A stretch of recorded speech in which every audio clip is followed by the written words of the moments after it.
Let's get into some movie news from this last week of the world of film.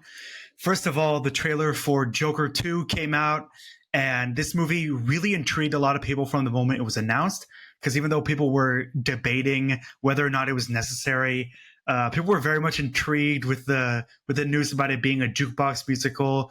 And even if you thought this was unnecessary, we were pumped to find out more and more about it. And now the trailer's out. What do you think, Abe? I did really like the first Joker. I do think sequels are sometimes a bad idea, but I think there are plenty of sequels that are great. And if you have a really good concept, there's no reason it can't work again, especially with an interesting new addition. So I'm cautiously optimistic. There's also been movies in the past where I was like, what the hell? This is getting a sequel, and then they turn out to be good. Like even a recent example, like A Quiet Place 2. I was like, how did you turn this into a franchise? I liked it at least as much as the first one. Same thing with Glass Onion being the sequel to Knives Out. So I'm willing to go in with an open mind, especially that they're trying to differentiate it from the first movie by making it a musical. I do question why sometimes still, just because the first one ended so perfectly. We don't need to find him now being like, oh, but now I'm not alone. Like it was but I am intrigued. I'm not gonna lie and say like I'm not gonna see this or something. The trailer itself has some really cool shots. And yeah, I just think it'll be something for sure. And I think even if it ends up being kind of unnecessary, it'll definitely be this really crazy companion piece. And like we're talking about a movie that was nominated for 11 Oscars. So if Todd Phillips is back, Joaquin Phoenix is back, it's gonna at least be something big.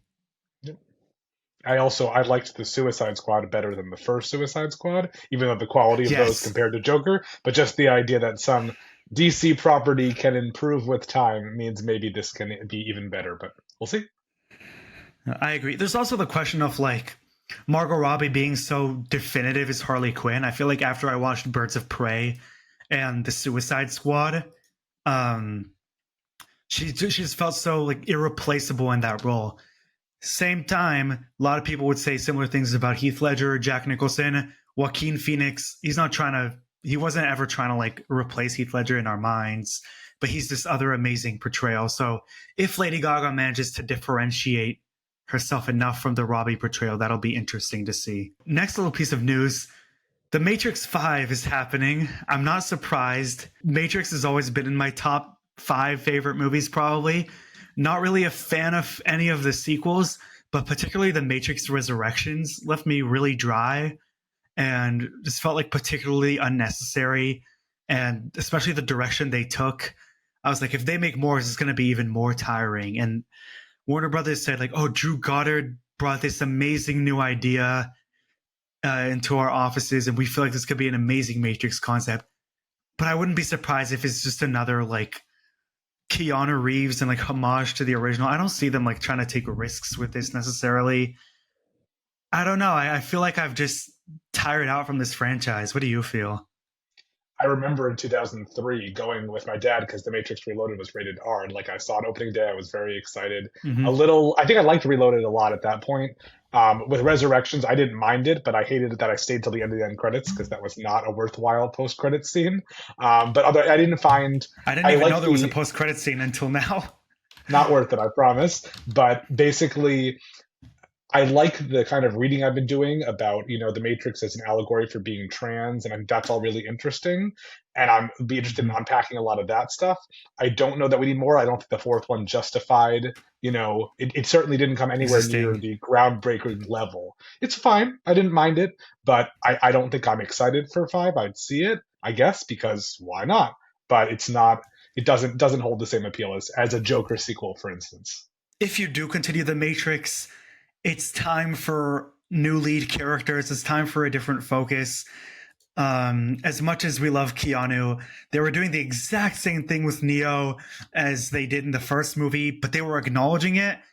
So they thought it was fine, but it just made it like this stupid sort of self-aware. So I would love to see them try something like it seems like, for example, Alien Romulus, they're trying to like mix things up than just a direct sequel to Alien Covenant, or same thing with Prey versus Predator. I'd like to see something interesting like that rather than just another. Keanu Reeves led vehicle. Or Neo versus John Wick, just to get creative, right? Neo vs. John Wick, resurrections for both. So anyway, the next news is one that I'm actually really excited about. A long time ago, Edgar Wright was announced to be directing The Running Man, which would be the second adaptation of the Stephen King novel after the Arnold Schwarzenegger one. And recently we just heard Glen Powell is going to be playing the lead. And this gets me incredibly excited. I've seen The Running Man, the Schwarzenegger version. It's fun enough, but it's very much a silly 80s movie that doesn't hold up that great. Meaning, this is actually a movie that I'd be down to see remade. And it's also like not one where most movies that are remade now are ones where there's like a huge fan base. This is one where you could go freely. And I feel like I'm at the place right now where I'd also just watch anything with Glen Powell. Have you had a chance to see Hitman yet? I saw it back in September, actually. And that's coming out in June on Netflix for all you watching. Must watch. I think I would watch it again. Right. Have you seen it? Yeah, I saw it in September also, and I think I'm surprised by how long a lead time that was because it was so popular, got picked up that, but then still took so long to come out. And so I think it'll be Yeah, I don't great know. summer fun. Great summer fun. But he's terrific in it, really. Yeah, I honestly, when I was watching that movie, I was thinking this is like such a superstar sort of performance, like at the level of even Ryan Gosling and The Nice Guys, how like talented he and versatile he is in that film. And plus, he's already showed that he can be a cool action star in Top Gun Maverick and Devotion and so on. And Edgar Wright, like, what can I say? Anytime Edgar Wright makes a movie, that's a must in theaters for me. Have you seen, by the way, the original Running Man? Are you a fan? I'm not. I'm not. I haven't seen. Yeah, Stephen King. I do like. I don't always. I don't go for everything. You're not missing out too much. If you want like a fun Arnie movie to turn off your mind, it's not one of the better ones. That's all I'll say. Not a priority. Then we'll see. I'll see the new one. Yeah. I feel like you could already just seeing the star and the director, you'll probably just be fine watching the new one and you'll be better off. But one more piece of news I do want to cover, which is one that's interesting. This is also a sort of unnecessary-ish sequel, possibly. But Bridget Jones 4 is officially happening. And I don't know if you're a fan of the Bridget Jones movies, but I recently watched these films a couple months ago. Did a bit of a trilogy watch. Wasn't intentional at all, but they were sort of all on Netflix, and I was like, what the hell? I don't know how to feel about them making a fourth one. Have you seen all of these films, by the way? I think I've seen the first one, but it was 20 years ago, so I don't really. It's not in my memory. Really, like not back my in memory. theaters? I think so. Yeah, 2001, right? Yeah. Yeah. Wow. Okay. So anyway, Bridget Jones, Mad About the Boy is the name of the title. And I guess like the fact is it's still based on one of the books with that same title. So it's not like they're just milking it. But Hugh Grant is back, which is kind of weird. I think personally they did the right thing having him absent in the third movie and like switching him out for Patrick Dempsey as like the non-Colin Firth love interest. So far, Colin Firth is not confirmed, which is very weird, but Chiwetel Ejiofor is in it. Leo Woodall is in it, who was in the second season of The White Lotus. Look, you never know. I'll have to see it in order to believe that it's going to be particularly great.